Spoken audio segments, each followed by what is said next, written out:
অর্ধকোটি নয়, জামায়াত নেতার ব্যাগে মিলেছে ৭৪ লাখ টাকা। ব্যবসার অর্থ দাবি করে নাটক সাজানোর অভিযোগ।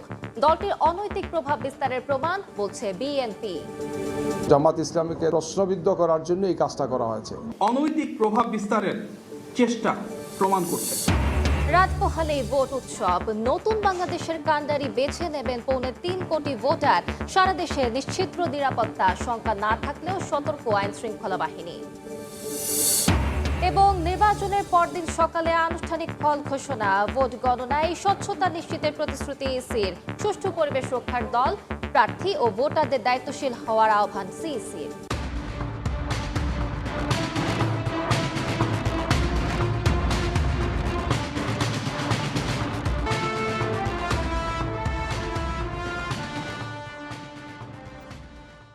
দর্শক, আগামীকাল ত্রয়োদশ জাতীয় সংসদ নির্বাচন অনুষ্ঠিত হতে যাচ্ছে এবং তার সাথে কিন্তু গণভোটও একই সঙ্গে একই দিনে ভোটটি অনুষ্ঠিত হতে যাচ্ছে। এই জন্য কিন্তু বিপুল উৎসাহ উদ্দীপনা কাজ করছে দেশের মানুষের মাঝে, কারণ এই প্রথম কিন্তু এবার গণভোট এবং জাতীয় সংসদ নির্বাচন একসাথে হতে যাচ্ছে। দর্শক, দেশে কিন্তু ঢাকা শহর থেকে কিন্তু মানুষজন চলে যেতে শুরু করেছেন এবং তারা ঢাকা অনেকটাই ফাঁকা হয়ে গেছে। এই জন্য দর্শক, আমরা আর কথা না বাড়াই, আমরা চলে যাই আমাদের সময় সংবাদের বিশেষ আয়োজনে, যেখানে আমরা আপনাদেরকে দেখাবো যে আজ কি অবস্থা বিরাজ করছে দেশে চারিদিকে এবং বিভিন্ন জেলা থেকে মানুষজন কিভাবে বিপুল উৎসাহ উদ্দীপনার মাধ্যমে ভোট দেওয়ার জন্য কাজ করছেন। দর্শক, অর্ধকোটি নয়, সৈয়দপুর বিমানবন্দরে আটক ঠাকুরগাঁও জেলা জামায়াত আমিরের ব্যাগে মিলেছে ৭৪ লাখ টাকা। দুপুরে সৈয়দপুর বিমানবন্দর থেকে যৌথ বাহিনীর হাতে আটকের সময় তিনি জানিয়েছিলেন ব্যাগে ৫০ লাখের বেশি টাকা রয়েছে। তবে গণনা করে মেলে প্রায় ১.৫ কোটি। এ ঘটনায় কেন্দ্রীয় জামায়াতের সহকারী সেক্রেটারি জেনারেল এহসানুল মাহবুব জুবায়ের সংবাদ সম্মেলন করে দাবি করেন এই অর্থ নির্বাচন সংশ্লিষ্ট নয়, তার ব্যবসার টাকা। নাটক সাজিয়ে আটকে রাখা হয়েছে তাকে। ভোটের আগের দিন বুধবার ঢাকা থেকে বিমানে নীলফামারীর সৈয়দপুর বিমানবন্দরে পৌঁছান জামায়াত নেতা বেলাল উদ্দিন প্রধান। তার সঙ্গে থাকা ব্যাগে তল্লাশিতে মেলে বিপুল পরিমাণ টাকা। সেনা হেফাজতে জিজ্ঞাসাবাদে জানান তিনি ঠাকুরগাঁও জেলা জামাতের আমির, পেশায় কলেজ শিক্ষক। দাবি করেন তার সঙ্গে থাকা টাকা তার গার্মেন্টস ব্যবসার। কলেজের শিক্ষক আপনি? আচ্ছা, কত টাকা আছে এখানে আপনার লাগেজে? এখানে 50 প্লাস? 50 প্লাস আছে। 50 প্লাস আছে? 50 লাখ? হ্যাঁ, কিসের টাকা এগুলো? ব্যবসা। কিসের ব্যবসা করেন? গার্মেন্টস। পুলিশ জানায় গোয়েন্দা তথ্যের ভিত্তিতে তল্লাশি চালিয়ে অর্থসহ ঠাকুরগাঁও জেলা জামাত আমিরকে আটক করা হয়। তিনি অর্ধকোটির বেশি টাকার তথ্য দিলেও গণনা করে মেলে ৭৪ লাখ টাকা। আমাকে নীলফামারী এসপি ফোন দিয়ে জানান যে ভাই, আপনার জেলা জামাতের আমির বেলাল উদ্দিন প্রধানকে 50 লাখ টাকা সহ সৈয়দপুর বিমানবন্দরে আটক করা হয়েছে। আমি ঠিক এতটুকু বিষয় জানি এবং এই সংক্রান্তে যে আইনি প্রক্রিয়া, পরবর্তীতে এই টাকার সোর্স এবং তদন্ত, এই সম্পূর্ণ কিছুই সৈয়দপুরে নীলফামারীর আন্ডারে হবে। নির্বাচনের আগের দিন টাকাসহ ঠাকুরগাঁও জেলা জামাত আমিরের আটকের খবরে শুরু হয় তোলপাড়। যদিও দলটির কেন্দ্রীয় সহকারী সেক্রেটারি জেনারেল এহসানুল মাহবুব জুবায়ের দাবি করেন টাকা উদ্ধারের বিষয়টি ভিন্ন খাতে নেয়ার চক্রান্ত চলছে। এই অর্থ নির্বাচন সংশ্লিষ্ট নয়, তার ব্যবসার টাকা বলেও জানান তিনি। তিনি যাচ্ছেন ঢাকা এয়ারপোর্ট থেকে ঢাকা হযরত শাহজালাল আন্তর্জাতিক বিমানবন্দরের ডোমেস্টিক টার্মিনাল। তখন এটা সেখানকার দায়িত্বরত কর্মকর্তারা জেনেছেন। নির্বাহী পরিচালক গ্রুপ ক্যাপ্টেন রাগিব সামাদ বলেছেন যে আভ্যন্তরীণ রুটে এই ধরনের অর্থ পরিবহনে কোনো বাধা নেই। অনাপত্তিপত্র তিনি দিয়েছেন। পরিকল্পিতভাবে একটা ইল মোটিভেটেড এবং জামাত ইসলামীকে তার নেতৃবৃন্দকে এটা প্রশ্নবিদ্ধ করার জন্য এই কাজটা করা হয়েছে। যেখান থেকে তিনি স্টার্ট করেছেন সেখানে তারা দেখেছেন, তারা সেখানে ওকে করেছেন, অথচ পৌঁছার পরে সেখানে গিয়ে এই নাটকটা সাজানো হয়েছে। কিছুটা অসুস্থ বোধ করায় যৌথ বাহিনীর হেফাজতে হাসপাতালে নেওয়া হয় বেলাল উদ্দিনকে। তদন্তের পর এই বিষয়ে পরবর্তী ব্যবস্থা নেওয়া হবে জানায় আইনশৃঙ্খলা রক্ষা বাহিনী। তৌফিক মাহমুদ, সময় সংবাদ। বিএনপির বিজয় নিশ্চিত জেনে অবৈধ পথে হাঁটছে জামায়াত। বিভিন্ন আসনে টাকার বিনিময়ে ভোট কেনার অবৈধ প্রক্রিয়ায় গ্রেফতার হচ্ছে দলটির নেতারা। জরুরি সংবাদ সম্মেলনে এমন মন্তব্য করেছেন বিএনপির নির্বাচন পরিচালনা কমিটির মুখপাত্র মাহাদি আমিন। তিনি বলেন, সৈয়দপুর সহ বিভিন্ন জায়গায় টাকা সহ আটক হওয়া ও ভোট কেনার চেষ্টা গণবিচ্ছিন্ন জামায়াতের দেউলিয়াতের প্রমাণ। সৈয়দপুর বিমানবন্দরে ৭৪ লাখ টাকা সহ ঠাকুরগাঁও জেলা জামায়াতের আমির আটকের পর রাজনৈতিক অঙ্গনে চলছে নানা আলোচনা। ঘটনাটি গণমাধ্যমে প্রকাশিত হলে জরুরি সংবাদ সম্মেলন করে বিএনপি। দলটির নির্বাচন পরিচালনা কমিটির মুখপাত্র মাহাদি আমিন অভিযোগ করেন, ভোট কারসাজির বিষয়ে বিএনপি শুরু থেকেই সতর্ক করে আসছিল। ভোটের আগ মুহূর্তে সেই আশঙ্কাই জোরালো হচ্ছে। জামাতের একটি জেলা সর্বোচ্চ নেতা কোন উৎস থেকে এই বিপুল পরিমাণ অর্থ নিয়ে কি উদ্দেশ্যে কাদের দেওয়ার জন্য নির্বাচনের ঠিক আগের দিন ঢাকা থেকে ঠাকুরগাঁও যাচ্ছেন? স্পষ্টতই আচরণবিধির এই লঙ্ঘন গণবিচ্ছিন্ন রাজনৈতিক দলটির দেউলিয়ত্ব ও অনৈতিক প্রভাব বিস্তারের চেষ্টা প্রমাণ করছে। বিএনপির নির্বাচন পরিচালনা কমিটির মুখপাত্র প্রশ্ন তোলেন, ব্যাংক ও আর্থিক লেনদেন সীমিত থাকার সময়ে এত বিপুল অর্থ কোন উৎস থেকে আসছে? বিএনপির দাবি, নির্বাচনের ঠিক আগে অনৈতিক অর্থ লেনদেন ইলেকশন ইঞ্জিনিয়ারিং এর অংশ হতে পারে। ইতিপূর্বে আমরা দেখেছি দেশব্যাপী দলটির নেতাকর্মীরা বাসায় বাসায় গিয়ে ভোটারদের বিকাশ নম্বর ও ভোটার আইডি নিয়েছিলেন। তবে বিকাশ, রকেট বা নগদের মাধ্যমে এভাবে অবৈধ অর্থ প্রেরণ বা জান্নাতের টিকিটের প্রলোভনকে ধর্মপ্রাণ দেশবাসী ইতিমধ্যেই প্রত্যাখ্যান করেছেন। এদিকে বিএনপি মিডিয়া সেলের আহ্বায়ক মওদুদ আলমগীর পাভেল বলেন, অভিযোগের বিষয়টি গুরুত্ব সহকারে তদন্ত হওয়া প্রয়োজন। সৈয়দপুর কাণ্ড, বিমানবন্দর কাণ্ড যেটি হয়েছে সেটি দেশের সর্বত্রই চিত্র হওয়ার আশঙ্কা রয়েছে। এক্ষেত্রে আমি মনে করি যে তৎপরতার সাথে আইন প্রয়োগকারী সংস্থা সেই সৈয়দপুর কাণ্ডকে অন্তত উদ্ঘাটন করেছেন, সেই প্রক্রিয়াটা বজায় থাকবে এবং দেশের অন্যান্য জায়গাতে অপচেষ্টাটা যেখানে আছে সেটাকে তারা যোগ্যতার সাথে প্রতিরোধ করবে। তবে সহিংসতা এড়িয়ে শান্তিপূর্ণ পরিবেশ বজায় রাখার আহ্বানও জানিয়েছে বিএনপি। দলটি নেতাদের প্রত্যাশা, উৎসব মুখর পরিবেশে ভোট সম্পন্ন হবে এবং জনগণের রায় সবাই মেনে নেবে। মুরসালিন হক জুনায়েদ, সময় সংবাদ, ঢাকা। রাত পোহালে ত্রয়োদশ জাতীয় সংসদ নির্বাচন ও গণভোট। 13.25 কোটি ভোটারের রায়ে নির্ধারিত হবে কার নেতৃত্বে চলবে নতুন বাংলাদেশ। এবার নির্বাচনে মূল প্রতিদ্বন্দ্বী বিএনপি ও জামায়াত নেতৃত্বাধীন জোট। ভোটের আগের দিন কেন্দ্রে কেন্দ্রে পৌঁছে গেছে ব্যালট পেপার সহ নির্বাচনী সরঞ্জাম। নিরাপত্তায় মোতায়েন রয়েছে আইনশৃঙ্খলা বাহিনী। রাত পোহালেই ত্রয়োদশ জাতীয় সংসদ নির্বাচন। টানা প্রচার প্রচারণা শেষে ভোটের জন্য প্রস্তুত দেশ। শেরপুর 3 আসনে প্রার্থীর মৃত্যুতে ভোট হচ্ছে 299 আসনে। এবার মাত্র 83 জন নারী সহ প্রতিদ্বন্দ্বিতা করছেন 2028 জন। এর মধ্যে রাজনৈতিক দলের ব্যানারে লড়ছেন 1755 জন, আর বাকি 273 জন স্বতন্ত্র প্রার্থী। নির্বাচনের আগের দিন রাজধানীতে ছুটির আমেজ থাকলেও কর্মব্যস্ত বিভাগীয় কমিশনারের কার্যালয়। এখান থেকে ব্যালট পেপার, ভোট বাক্স, অমোচনীয় কালি সহ ভোটের সব সরঞ্জাম পাঠানো হয় ঢাকার 20টি আসনের কেন্দ্রে কেন্দ্রে। ঢাকা 17 আসনের 124টি কেন্দ্রের জন্য ভোটের সামগ্রী পাঠানো হয় Banani Vidyaniketan school and college কেন্দ্র থেকে। মিরপুর আদর্শ উচ্চ বিদ্যালয় থেকে ঢাকা 15 আসনের 127টি কেন্দ্রে বিতরণ করা হয় নির্বাচনী সরঞ্জাম। বেলা 11টা থেকে কেন্দ্রে বিতরণ শুরু হয়েছে। অলরেডি প্রায় আমরা 20%-এর মতো, প্রায় 25 থেকে 30টা কেন্দ্র বিতরণ হয়ে গেছে। এখানে প্রিজাইডিং অফিসাররা তাদের আইন শৃঙ্খলা রক্ষাকারী বাহিনী এবং যানবাহন বুঝে পাওয়ার পরে তাদেরকে আমরা মালামাল বুঝে দেই। উত্তরা কমিউনিটি সেন্টার থেকে পাঠানো হয় ঢাকা 8 আসনের 218টি কেন্দ্রের সরঞ্জাম। ঢাকা 13 আসনের 138টি কেন্দ্রেও পাঠানো হয় ভোটের সামগ্রী। যথাসময় পাইছি, আমরা এখন কেন্দ্রে চলে যাব নির্দিষ্ট সময়ের মধ্যে।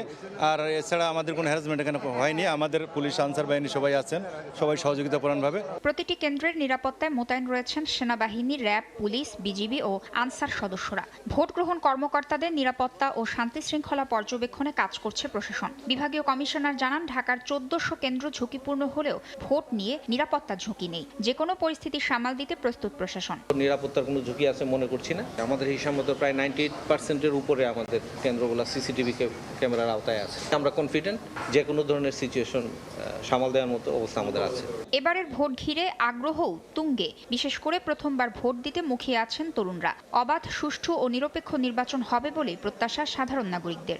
আমি অনেক এক্সাইটেড যে আমি জীবনের প্রথম ভোট দিব। আর বাংলাদেশে হয়তো স্বৈরাচারী সরকারের পরে একটা ফেয়ার একটা নির্বাচন হইতাছে, এটা নিয়ে আমরা অনেক অনেক খুশি। এই দেশে আমরা যারা নাগরিক আছি আমরা চাই সুষ্ঠু নির্বাচন হোক।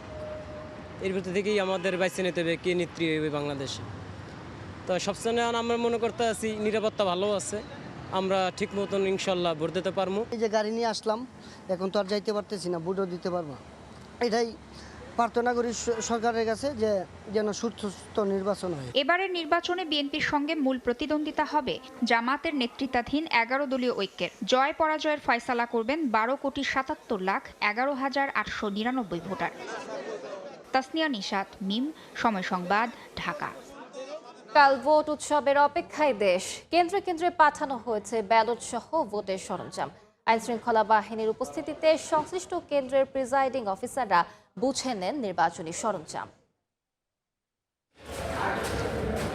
রাত পোহালেই ভোট উৎসবের অপেক্ষায় দেশের মানুষ। নির্বাচনের সকল প্রস্তুতি সম্পন্ন করেছে নির্বাচন কমিশন।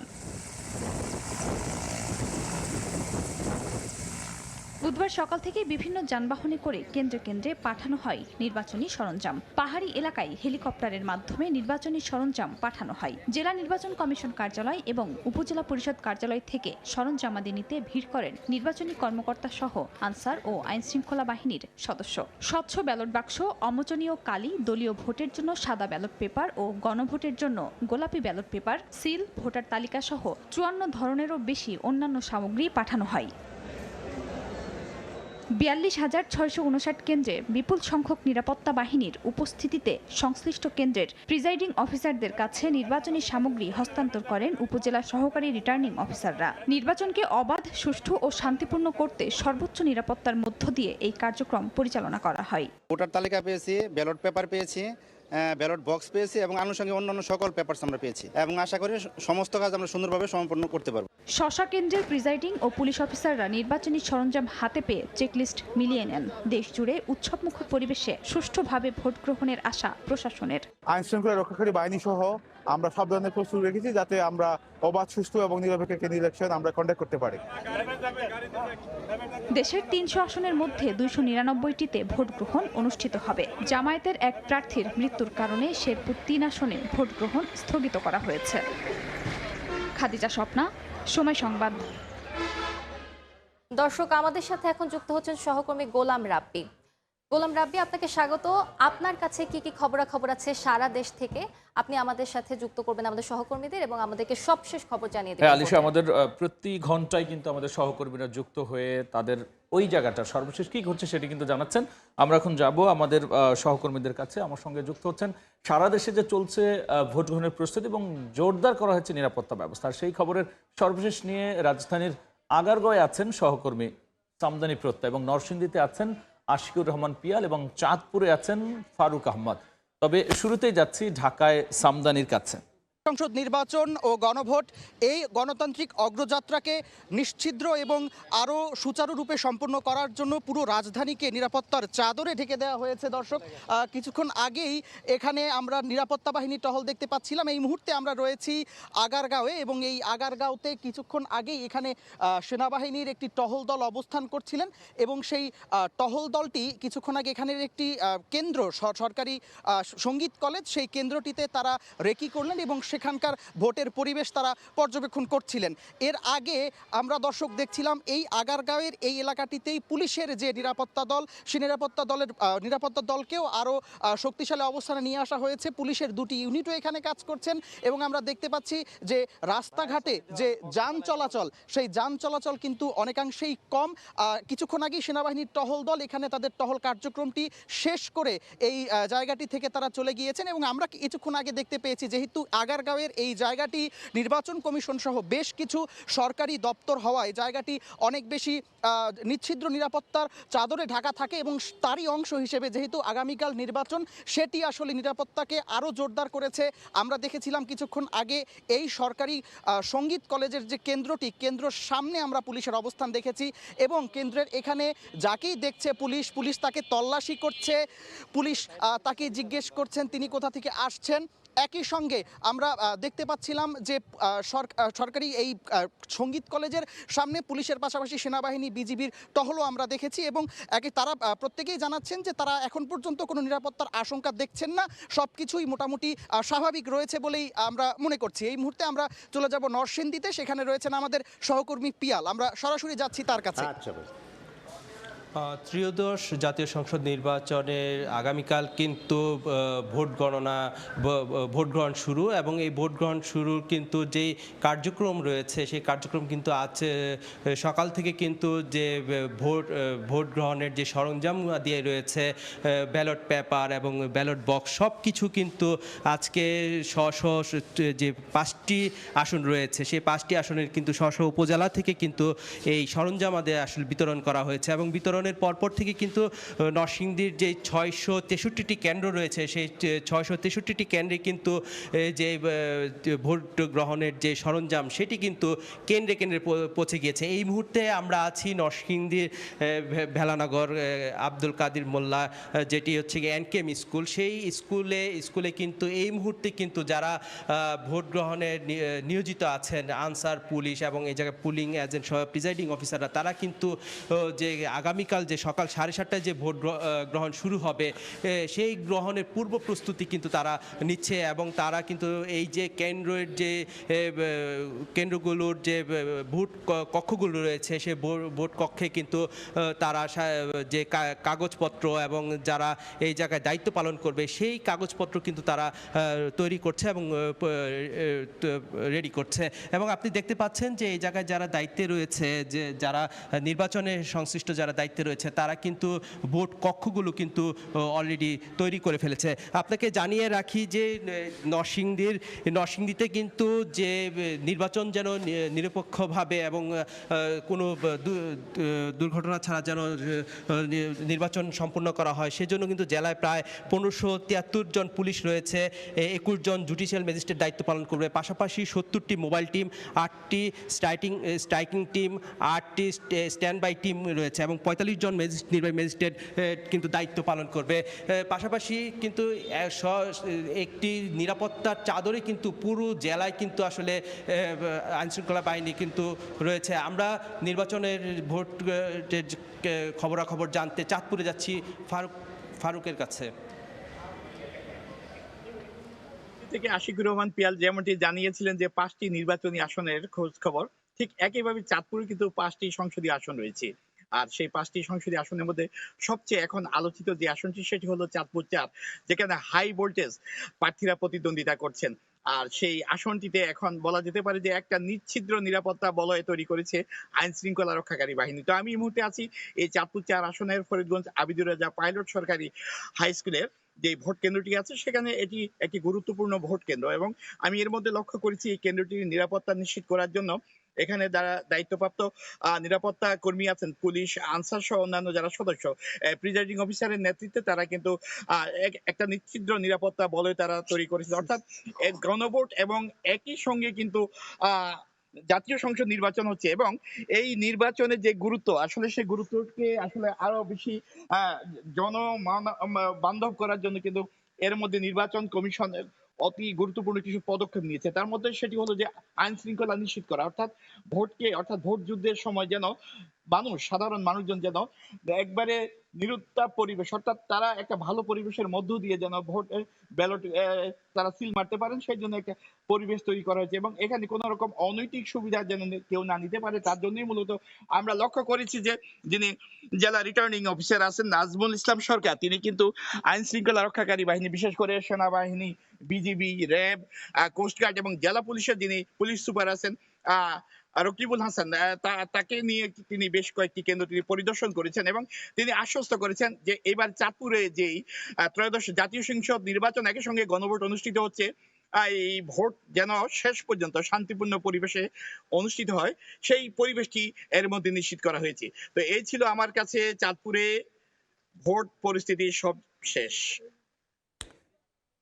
ভোটের সবশেষ পরিস্থিতি নিয়ে সহকর্মীরা যুক্ত হয়েছিলেন। সর্বশেষ আমরা যুক্ত ছিলাম চাঁদপুরে এবং এর আগে যুক্ত ছিলাম নরসিংদী এবং ঢাকার আগারগাঁও থেকে।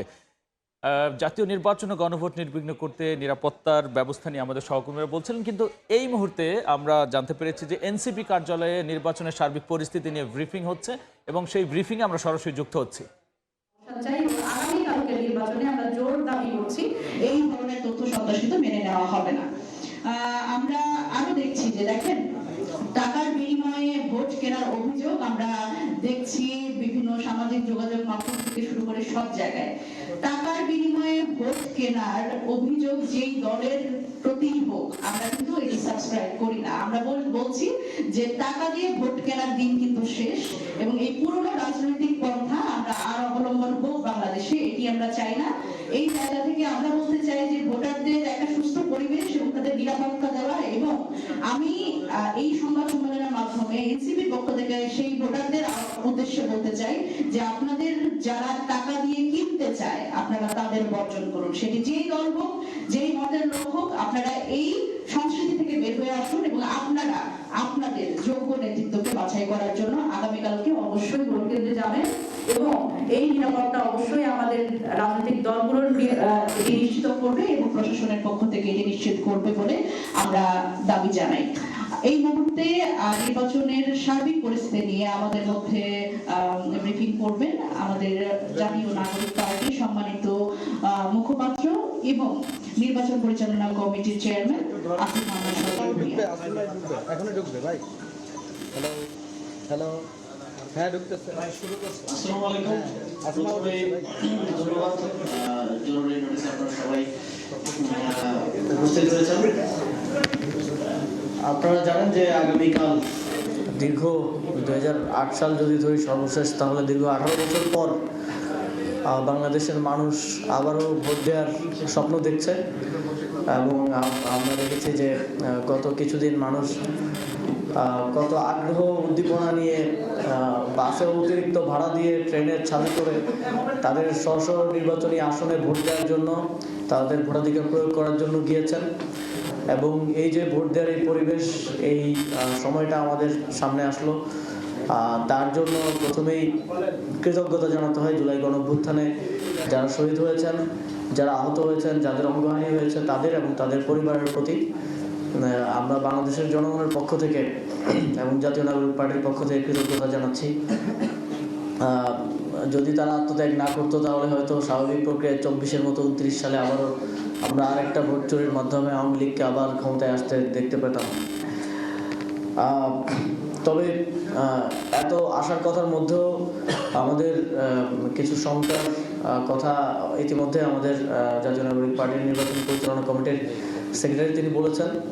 আমরা সারা দেশে এক ধরনের মিস ইনফরমেশন, ডিসইনফরমেশনের ওয়ার্ড দেখতে পাচ্ছি সোশ্যাল মিডিয়ার মাধ্যমে, এবং বায়াসনেস দেখতে পাচ্ছি নানা ধরনের, যাদের নিরপেক্ষভাবে দায়িত্ব পালন করার কথা ছিল সেটা ইলেকশন কমিশন থেকে শুরু করে মাঠ পর্যায়ে যারা রিটার্নিং কর্মকর্তা, সহকারী কর্মকর্তা, প্রিজাইডিং অফিসার এবং আইন শৃঙ্খলা রক্ষাকারী বাহিনীকেও কিছু কিছু ক্ষেত্রে নিরপেক্ষতা বজায় রাখতে দেখা যায়নি।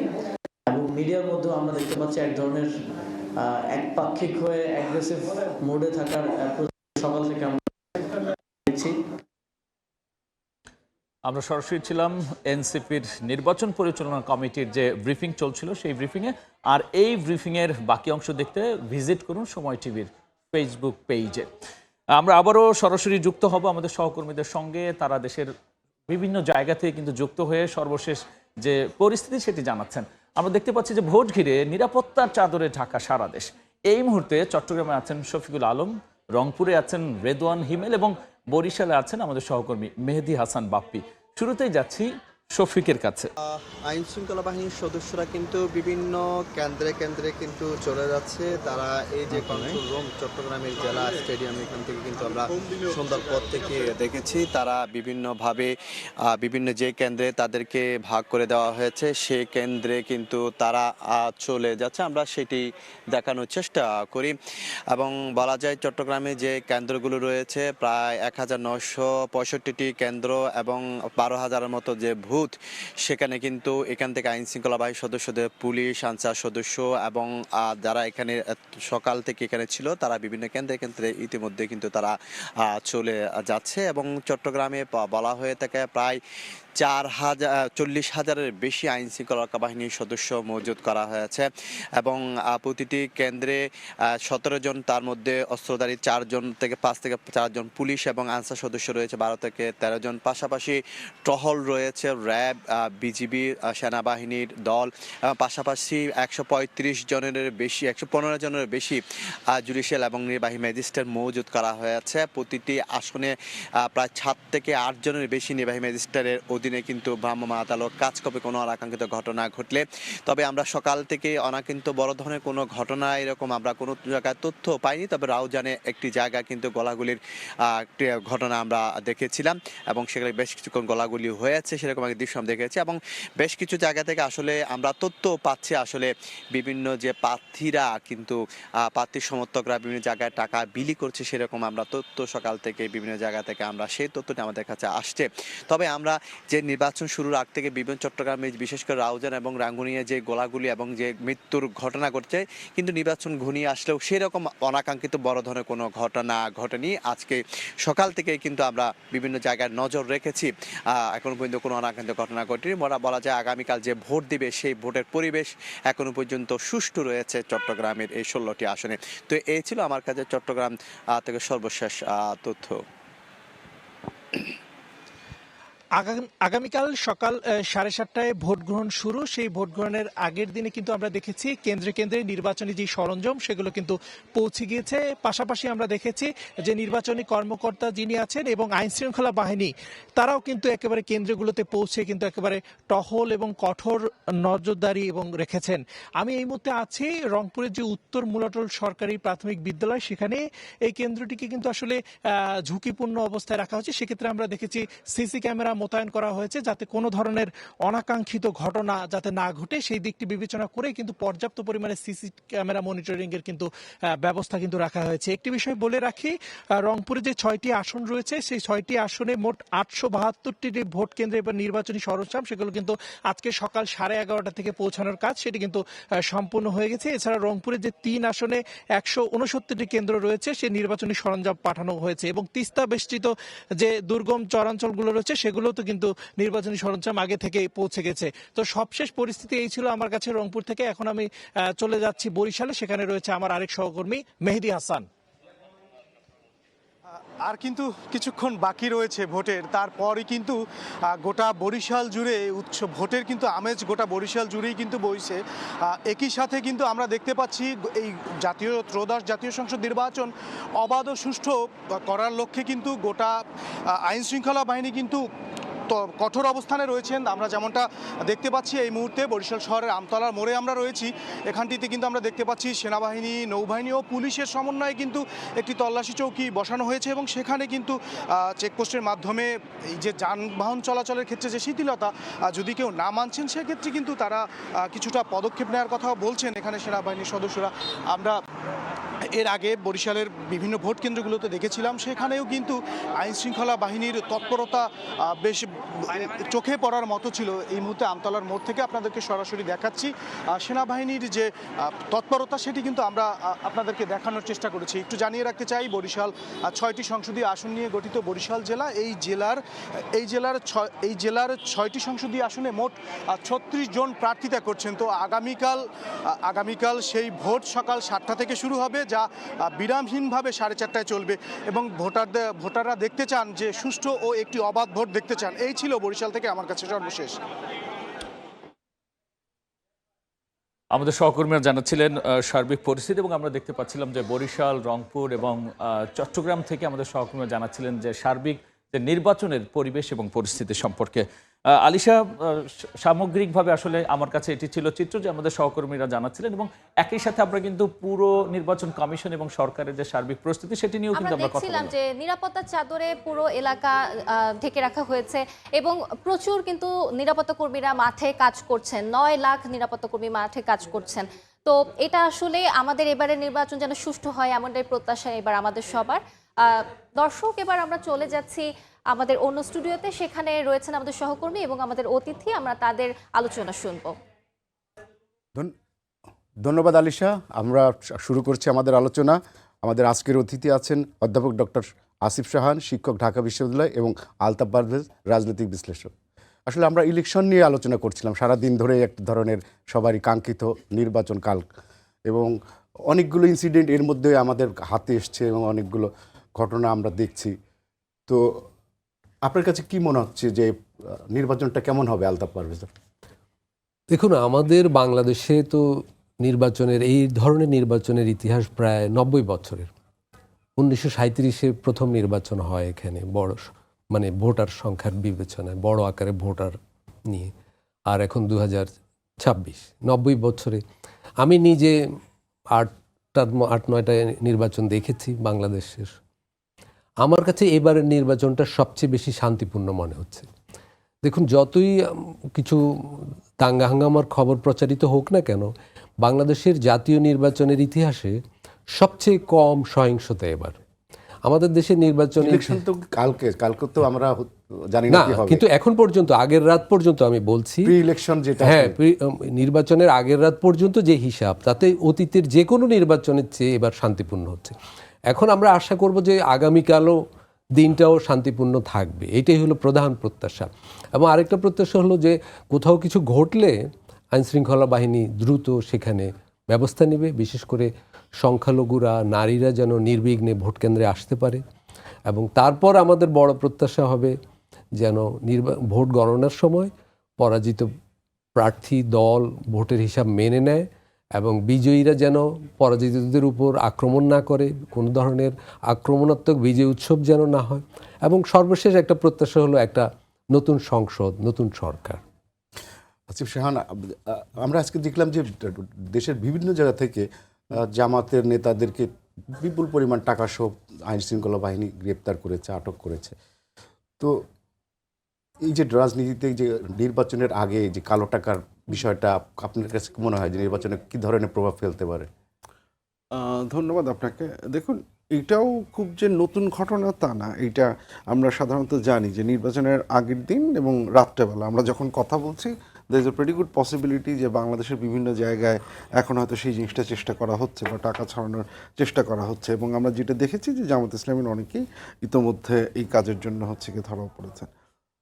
এটা দুইটা জিনিস ইন্ডিকেট করে। নাম্বার ওয়ান, আপনি যদি রাজনৈতিক দলের পার্সপেক্টিভ থেকে দেখেন, তো তাহলে মানে দলের বিশ্বাসটা হচ্ছে এরকম যে টাকা দিয়ে আসলেই ভোট কেনা যায়। মানে আপনি মানুষের যে মতামত, মানুষের মতামতটা কোন দিকে যাবে না যাবে সেটার উপরে আপনার বিশ্বাসের জায়গাটা কম। আপনি সিরিয়াসলি বিলিভ করেন যে আপনি হচ্ছে গিয়ে মানুষের যে মতামত সেটা হচ্ছে গিয়ে টাকা দিয়ে কেনা সম্ভব, আপনি সেটাকে ইনফ্লুয়েন্স করতে পারেন। এবং আরেকটা যেটা যে খুব গুরুত্বপূর্ণ একটা ব্যাপার, যে এইবারের ভোটটা মানে 2008-এর পরে তো আসলে বেসিক্যালি আমরা এই মানে পরপর যে 3টে নির্বাচন গেল, তারপরে তো এই প্রথম আমরা ভোট দেওয়ার একটা সুযোগ পাচ্ছি। এবং সেই সুযোগের ক্ষেত্রে মানুষজন খুব এক্সাইটেডলি এটার জন্য অপেক্ষা করছে। এবং অ্যাট দ্য সেম টাইম আপনি যদি দেখেন যে বাংলাদেশের মানুষ ভোট দিতে পছন্দ করে, বাংলাদেশের মানুষ সবসময় যতবারই ভোট দেওয়ার সুযোগ পেয়েছে মানুষজন সেই ভোটটা দিয়েছে। এখন সেইখানে কাইন্ড অফ এই ধারণাটা যে মানুষের সেই ভোটটাকে আপনি কিনে নিতে পারেন বা ইনফ্লুয়েন্স করতে পারেন। এবং টু বি ভেরি অনেস্ট, আমার কাছে যেটা মনে হয়, আপনি যদি বাংলাদেশের নির্বাচনের ফলাফলগুলো দেখেন, আমার কাছে মনে হয় না যে টাকা দিয়ে মানুষের ভোট কেনার যেই লজিকটা সেটা খুব যুক্তিযুক্ত। কারণ আপনি দেখুন 91, 96, 2001, 2008 প্রত্যেকবারই মানুষজন ইনকামবেন্ট যে মানে যে ক্ষমতা ছিল তার বিরুদ্ধে ভোটটা দিয়েছে। ইনকামবেন্টের হাতে তো টাকা বেশি থাকে, তাহলে টাকা যদি ভোট মানে একদম হচ্ছে কি ইনফ্লুয়েন্সই করতে পারতো, তাহলে ইনকামবেন্ট সবচেয়ে বেশি টাকা ঢালতে পারতো এবং সেই টাকার ফলে রেজাল্টটাও ওইরকম হতে পারতো। এবং সেটা তো হয়নি। তো এই যে আমরা মানুষের প্রতি যে এই বিশ্বাসটা রাখতে বা আমাদের রাজনৈতিক দলগুলো রাখতে পারছে না, এইটা আমার মনে হয় ওভারঅল গণতন্ত্রের জন্য একটা খুব ভালো কিছু বলে আমার মনে হয় না। বাট আমার কাছে এইটা মনে হয় না যে মানুষজনের ভোটটাকে এত ইজিলি বা এত সহজভাবে, স্পেসিফিক্যালি যেটা বললাম যে 16 বছর পরে এসে করছে, সেটাকে এত সহজে আপনি কিনে নিতে পারবেন বা সেই টাকার বিনিময়ে ভোটটা মানুষজন বিক্রি করে দিবে, এটা আমার কাছে খুব বিশ্বাসযোগ্য মনে হয় না। এটার ব্যাড একটা স্ট্র্যাটেজি যারাই এখনো চালু রাখছেন এটা। আলতাফ পারভেজ, এই আমাদের ত্রয়োদশ জাতীয় সংসদ নির্বাচন ভূ রাজনীতিতে কী ধরনের প্রভাব ফেলতে পারে? হ্যাঁ, সেটা আসলে সব দেশ, বিশ্বের যারা মুরব্বী দেশ, শক্তিশালী দেশ, তারা সবাই বাংলাদেশের নির্বাচনকে খুব গুরুত্ব দিয়ে দেখছে। তার একটা বড় প্রমাণ, প্রচুর সাংবাদিক এসেছেন ভারত থেকে, যুক্তরাষ্ট্র থেকে, মানে পৃথিবীর বড় বড় দেশ সবগুলো থেকে প্রচুর সাংবাদিক এসেছেন। বিভিন্নভাবে জানি, প্রেস কনফারেন্সে তাদের সাথে দেখা হচ্ছে, ফোন পাচ্ছি। তার মানে প্রত্যেকটা দেশ দেখছে যে বাংলাদেশে আসলে কি ঘটছে। এটা দুইটা কারণে, একটা হলো শ্রীলঙ্কায় গণ অভ্যুত্থান হলো, আমাদের এখানে হলো, নেপালে হলো। এই অঞ্চলে যে একটা নতুন ধারার গণ অভ্যুত্থান হলো, এটা ভোটে কি প্রভাব রাখে, মানে তরুণদের আকাঙ্ক্ষাটা ভোটের রাজনীতিতে কোনো প্রভাব রাখে কিনা, এটা বিশ্বের একটা একাডেমিক আগ্রহ আছে। আবার যুক্তরাষ্ট্র, চীন, ভারত, তুরস্ক এই ধরনের বড় দেশগুলো দেখছে এখানে যেই সরকার আসবে, যেই দলগুলো ভালো করবে, তাদের সাথে তাদের সম্পর্কটা কীরকম হবে, গ্রাউন্ডে মাঠ পর্যায়ে কী ঘটনা ঘটছে, কোন দল ভালো করছে, কোন আদর্শকে মানুষ বেছে নিচ্ছে, এগুলোও আন্তর্জাতিক পক্ষগুলো বেশ গুরুত্বের সাথে দেখছে। এবং এই নির্বাচন বাংলাদেশের জন্য আন্তর্জাতিক সম্পর্কের ক্ষেত্রে গুরুত্বপূর্ণ, কারণ আমাদের আন্তর্জাতিক সম্পর্কের ক্ষেত্রে বিভিন্ন দেশের সাথে দ্বিপাক্ষিক সম্পর্কের ক্ষেত্রে আমরা খুবই ক্রিটিক্যাল একটা অবস্থায় আছি। ভারতের সাথে গত 17-18 মাস আমাদের সম্পর্ক খুব নাজুক অবস্থায় আছে, ফলে ভারত খুব গুরুত্বের সাথে নির্বাচনটা দেখছে। পাকিস্তান, তুরস্কও একভাবে দেখছে যে গত 17 মাস তাদের সাথে বর্তমান সরকারের একটা ভালো সম্পর্ক ছিল, সেটা অব্যাহত থাকবে কিনা। আবার যুক্তরাষ্ট্র সম্প্রতি অন্তর্বর্তীকালীন সরকারের সঙ্গে একটা শুল্ক বাণিজ্য চুক্তি করেছে। সেই চুক্তি এগিয়ে নিতে হলে এখানে যেই নতুন সরকারটা আসবে তার সাথে তাদের একটা ভালো সম্পর্ক লাগবে। তাকে কতটা প্রভাবিত করা যাবে, সেরকম সরকার আসবে কিনা, যুক্তরাষ্ট্র সেটা দেখছে। আবার চীনও দেখছে। চীন আমাদের অবকাঠামো উন্নয়নের বড় পার্টনার। আমাদের সামরিক বাহিনীর সাথে চীনের সুসম্পর্ক রয়েছে, প্রশিক্ষণ, সমরাস্ত্র ইত্যাদির ক্ষেত্রে। ফলে চীনও গুরুত্বের সাথে দেখছে। ফলে এই নির্বাচনটা আমাদের দেশের রাজনীতিক পুনর্গঠনের জন্য যেমন জরুরি, আমাদের বিদেশ নীতির ক্ষেত্রেও এটা খুবই গুরুত্বপূর্ণ। আসিফ সাহান, বাংলাদেশের সাথে ভারতের যে সম্পর্ক, এই ইন্টারিম গভর্নমেন্ট আসার পর থেকেই দেখছি যে আমরা খুব ভালো সম্পর্ক যাচ্ছে না। এই নির্বাচনের ফলাফলে কি সেটার কোনো হেরফের হতে পারে? আপনার কি মনে হয়? আমার মনে হয় সেটার একটা সম্ভাবনা আছে, কারণ আমাদের এর আগে যে সরকারটা ছিল সেটা যেভাবে বলুন না কেন সেটা একটা অস্থায়ী সরকার।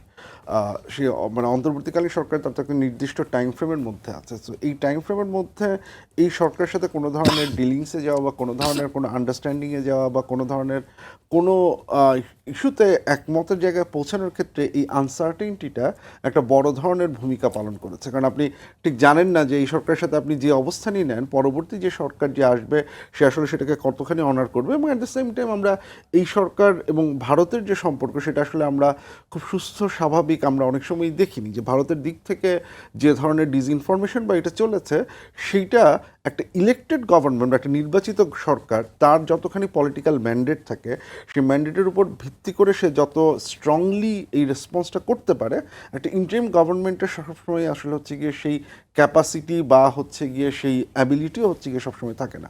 সো যখন এখানে একটা নির্বাচিত সরকার আসবে যার একটা খুব শক্ত গণভিত্তি থাকবে, আশা করছি আমরা যে এই নির্বাচনের ফলে তার একটা শক্ত গণভিত্তি থাকবে, তার সাথে অফকোর্স মানে আগের মতো ডিসইনফরমেশন বা চেষ্টা করা হতে পারে, কিন্তু তার সাথে আপনি যখন ডিল করতে যাবেন তার যে সাপোর্টটা আছে সেটা আপনাকে মাথায় রাখতে হবে, বা আমার ধারণা ভারতীয় সরকার সেটাকে হচ্ছে গিয়ে রাখবে। এবং সেই ক্ষেত্রে আপনার আলাপ আলোচনা বলেন বা হচ্ছে আপনার নেগোসিয়েশন বলেন বা যাই বলেন না কেন, সেইখানে কম্পারেটিভলি ইন্টারিম গভর্নমেন্টের সাথে তার একটা আমার ধারণা যে একটা বেটার অপরচুনিটি হবে। আনলেস অ্যান্ড আনটিল যে গভর্নমেন্ট পরবর্তীতে আসে সে যদি শুধু অ্যাটাকিং কিছু বা ইন্ডিয়ার থেকে ওরকম কিছু যদি না আসে, তাহলে আমার মনে হয় যে সিচুয়েশনটা অনেক বেশি স্বাভাবিক হয়ে আসার পসিবিলিটি আছে। আলতাফ পারভেজ, আমি যে আপনার কাছে একটু জানতে চাই যে আমরা যে 5ই আগস্টের যে গণ অভ্যুত্থান হলো 2024-এ, সেই ছাত্র শক্তির সম্ভাবনা এবারের নির্বাচনে কতটুকু দেখেন আপনি?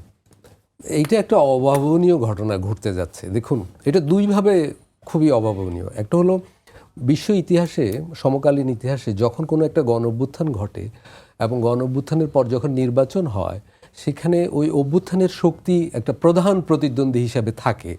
আপনি শ্রীলঙ্কায় দেখুন, অভ্যুত্থানের পর যে নির্বাচন হলো সেখানে অভ্যুত্থানের শক্তি হিসাবে জেবিপি বিজয়ী হয়ে গেছে।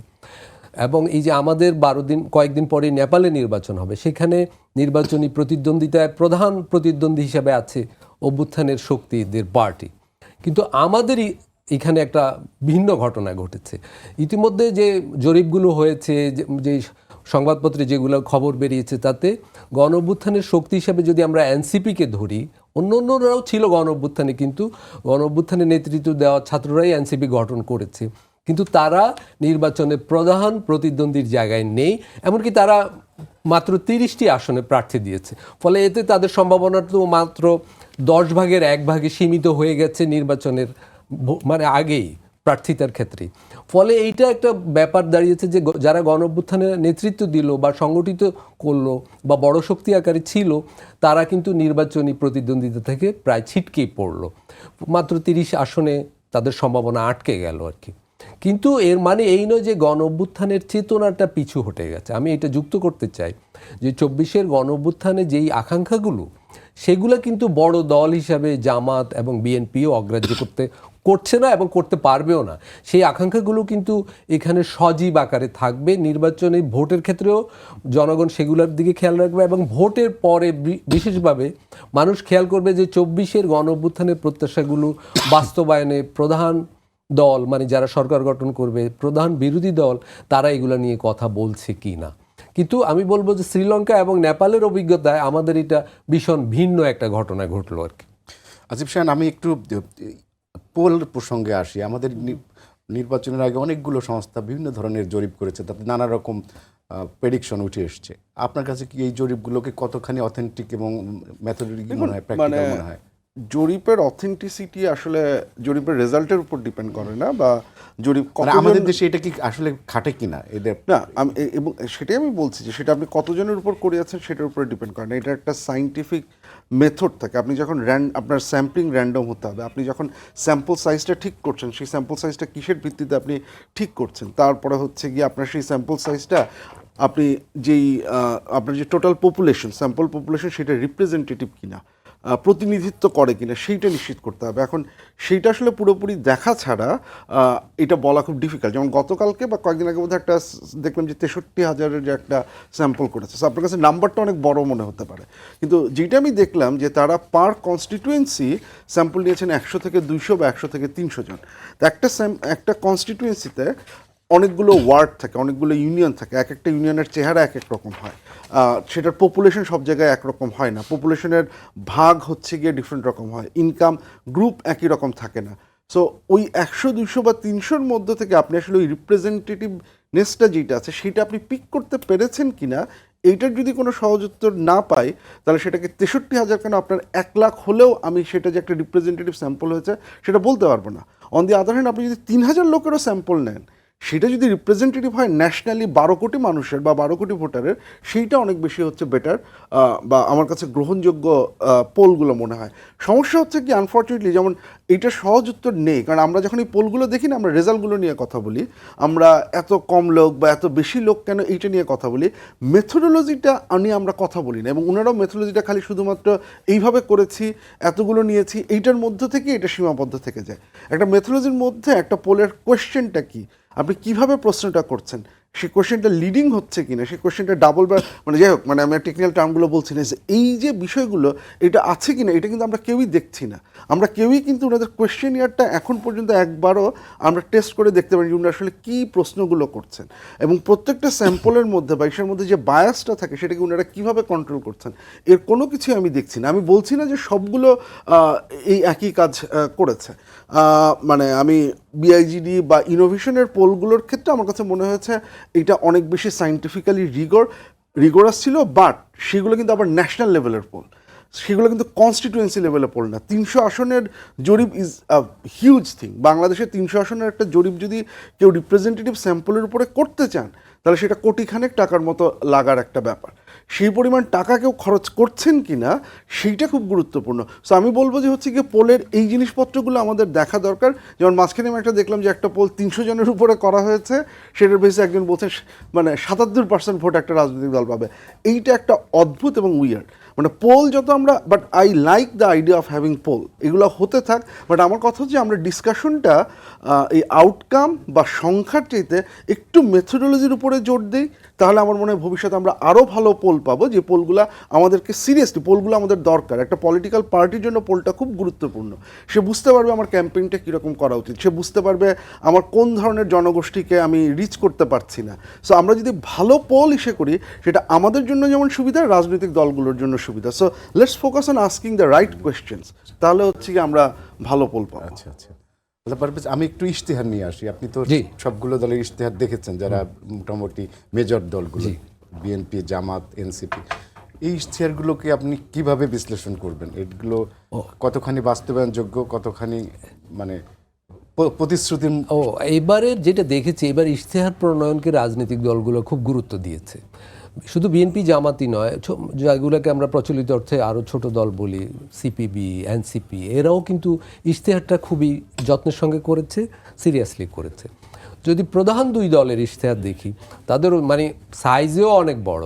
একটা দলের 90 পৃষ্ঠা একটা ইশতেহার, আগের দিনে এটা ছিল না, বা একটা দল 60 পৃষ্ঠা একটা ইশতেহার তৈরি করেছে।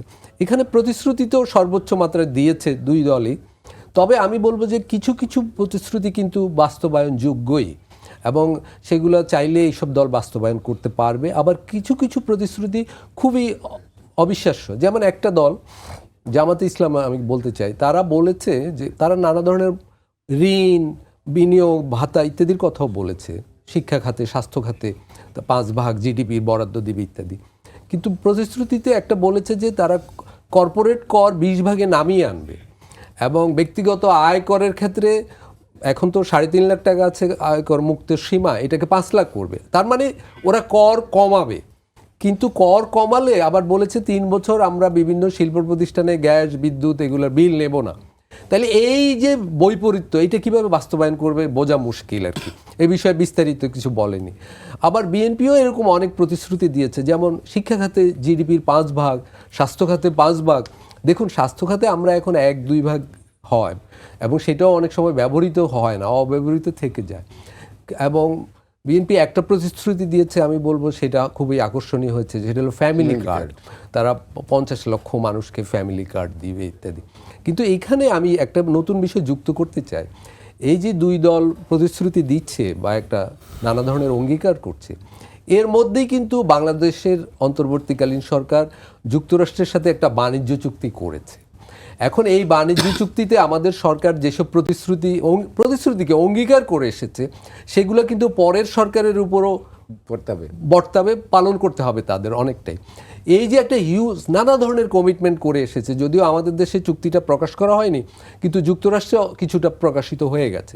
সেখানে আমরা দেখছি 14টা বোয়িং কিনবে বাংলাদেশ, এবং এক একটা বোয়িংয়ের দাম 3,600 কোটি টাকা। তার মানে একটা বিরাট অঙ্কের ব্যাপার। প্রতি বছর কৃষি পণ্য যুক্তরাষ্ট্র থেকে কিনতে হবে 42,000 কোটি টাকার। এরকম আরও অনেক অঙ্গীকার করে এসেছে। তো সেই অঙ্গীকারগুলো পরের সরকার কিভাবে বাস্তবায়ন করবে, এবং এখানের অর্থনীতি কিভাবে পুনর্গঠিত করা যাবে এরকম অঙ্গীকারের পর, সেইটা কিন্তু পরের সরকারের জন্য একটা চ্যালেঞ্জ আকারে থাকছে আর কি। আমি একটু নির্বাচনের দিনের ফিরে আসি। আপনাদের মানে আমার হাতে আর সময় কম আছে, 2 মিনিটে আমি একটু জানতে চাই যে নির্বাচনের টার্ন আউটটা কেমন মনে করছেন, কেমন হবে? কারণ একটা বড় দল এবার নির্বাচনে নেই, তাদের ভোটারকে তারা নিরুৎসাহিত করছে যাতে ইলেকশনে ভোট না দেয়। সেই প্রেক্ষিতে ভোটার টার্ন আউট কেমন হতে পারে?